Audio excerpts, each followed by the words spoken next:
ያንቺ ካልመጣሽ እኔ ልምጣ ወይ እያሉ ይገኛሉ። የጽናትና የኪራ እንግዲህ ሰርግም በቅርቡ ይሆናል ተብሎ ይጠበቅ እንደነበረ ታውቃላችሁ።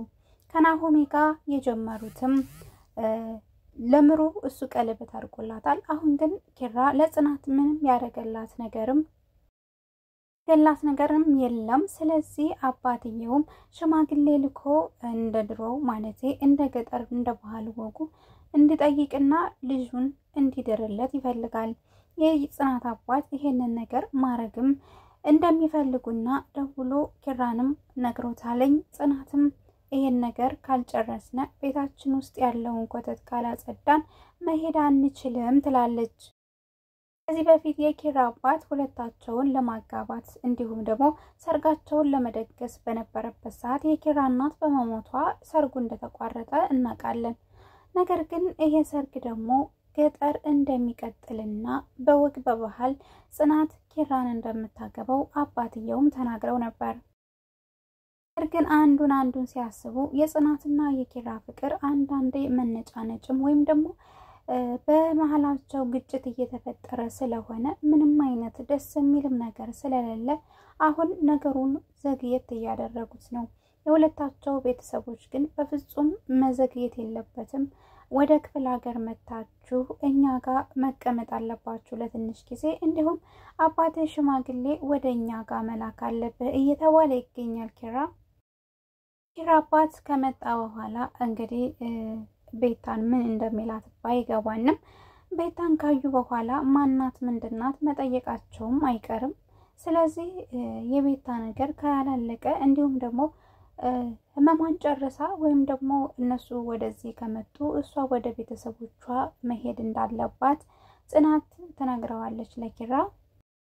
ኪራና የጽናት ፍቅር ረዘም ያለ ጊዜያት የቆየ ሲሆን ነገር ግን አሁን ተነስተው እነ ናሆሜ ሰርፕራይዝ ቀለበት ሲደረግላት የጋብቻ ጥያቄ እንዲሁም ሽማግሌ ለመላክም እየተወሰነ በነበረበት ሰዓት ነው እንግዲህ ምሩ የጠበቀችው ነገር ማለት ያልጠበቀችው ነገር የገጠማት።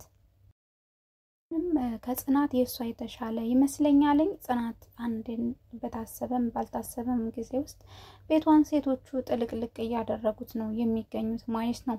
ቤቲ ያውቋበዷ ቤቱን እየበጠበጠችው ትገኛለች። እንግዲህ አንዴ ሂድ የሚባል ባህሪ ያላተኝ። ስለዚህ ይህ ባህሪዋ ተስተካክሎ እዚህ ቤት እስካልወጣች ድረስ ወይም ደግሞ ወደ ቤተሰቦቿ ካልሄደች እናቷ መታ ካልወሰደቻት በስተቀር ምንም አይነት አዲስ ነገር በጽናትና በኪራ ህይወት ውስጥ እንደማይፈጠር ጽናትም ታውቀዋለች። አባቷ ደውለው እንዲሄዱ ወደ ገጠር ቢገፋፋቸውም ስለዚህ ቤቲን ጥለን እንሄዳለን በማለት ነበረ ቅድሚያ ያሳሰባት ጽናት።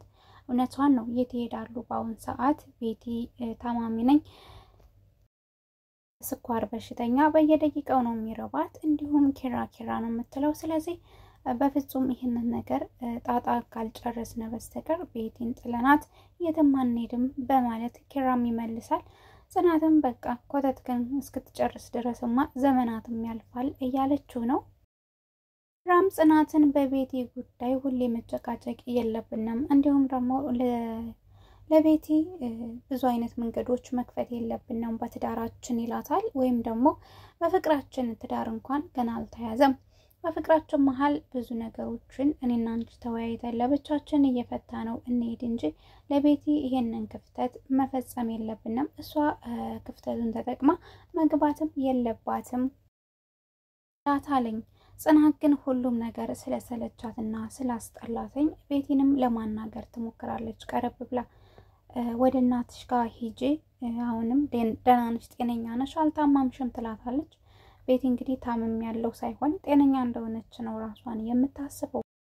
ጽናትም ከቤቲ ለመገላገል ብዙ ነገሮችን ሞክራለች። ጤነኛ ከሆንሽ እናትሽ ጋር ምን አለ ብትሄጂ በማለት ሀሳቧን ታቀርብላታለች።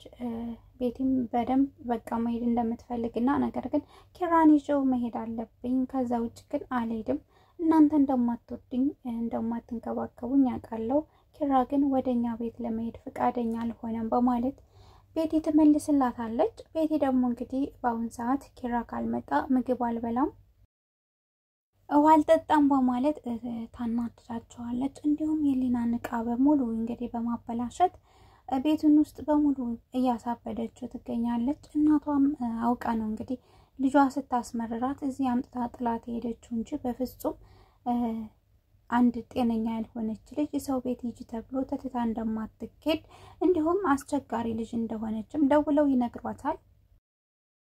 እሷ ግን እናትየዋ በፍጹም በፖሊስ እያስፈራራቸው ትገኛለች። ምክንያቱም ያሳበዳት እሱ ነው፣ እንድታብድም ያደረጋት ኪራ ነው። ስለዚህ እንድታገግምና ወደ ድሮ ማንነቷ እንድትመለስ እሱ መርዳት አለበት ነው እንግዲህ እያለቻት ያለችው። ጽናትም ለኪራ ብላ ይህንን ነገር ለመታገስ ፍቃደኛ ሆናለች። ነገር ግን ፍቃደኛ ብትሆንም አንዳንድ ነገሮች ያናድዷታል፣ ያበሳጯታል። ቤቲ በፊት ኪራን በጣም ነው የምትወደው፣ እሱም ያው በጣም ባይወዳትም አብረው ነበሩ። ስለዚህ ጭራሽ ብዙ ነገር ትጠብቅ ነበረ፣ ሰርግም ወይም ደግሞ ብዙ ነገር ትጠብቃለች። በዚህ ሁኔታ በፊት ጽናትንም ትጠራጠራት ነበረ። አንድ ቀን ባሌን ትቀማኛለች በማለት ምክንያቱም ጽናትና ኪራ የነበራቸው ግንኙነት የሰራተኛና አሰሪ ስላልሆነ ነገር ደግሞ ዛሬ ደርሷለኝ። ኪራ ጽናትን አፍቅሮ የቤቲን ፍቅር ረግጦ ወደ ጽናት ከሄደ ዘመናት አልፎታል። ነገር ግን ይሄንን ስትሰማ ብዙ ነገሮችን አድርጋለች ቤቲ። ይሄ ነገርም አልበቃ ብሎ በሰራተኝነትም ብዙ ሰዎችን አስገብታ ጽናትን ለመጉዳትም አስባ ነበር። ጽናትም ይቅርታ ያላደረገችላትና እቤቷ እንድትቀመጥ ያልፈለገችው አንድ ምክንያት ሰራተኛ አስገብታ እነሱ ቤት ልትጎዳት ስለነበርና እንዲሁም ብዙ ነገር የቀማቻት ስለሆነ ነው ቤቲን የምጠላት። ጽናትም አሁን ቤቲን ትማጽናታለች። በቃ የገነባሽውን ፍቅር ወስጄዋለሁ፣ በጣም አዝናለሁ፣ ይቅርታ። ነገር ግን ቢሆንም ቤቴን አታበላሽ፣ ላንቺ ያልሆነች ትዳር ለኔ ሆኖኛል በማለት ትነግራታለች። ነገር ግን ማንኛው ነው ጥፋተኛ? ማለት ማንኛው ነው ቤት ያፈረሰው? ጽናት ቤቲ ናት ቤቱን ያፈረሰው። አንደኛ ኪራና ቤቲ ከድሮ ጀምሮ ፍቅረኛሞች ነበሩ። አንድ ቀን አገባሻለሁ በማለት ቀለበትም እሷ ራሷ በመግዛት ካላት ጉጉት የተነሳ ነበረ አምጥታ ቀለበት አርግልኝ ያለችው።